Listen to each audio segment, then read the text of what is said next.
ইফতারি সামনে রেখে দোয়া কবুল হয়। বিশ্বাস হয়? কি সামনে রেখে? সামনে ইফতারি। বসে থাকে আমরা তৃষ্ণায় সারাটা দিন, ছাতি ফেটে যায়।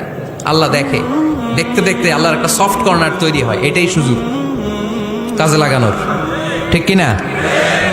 মুমিন যোগ্য যে কোপ মারে, সময় মতো কাজ করে, ঠিক কিনা? আল্লাহ তখন ফেরেশতাদেরকে জিজ্ঞেস করে, এই ঘটনা কি? খায় না যে? খায় না কেন? আল্লাহ রোজা রাখছে।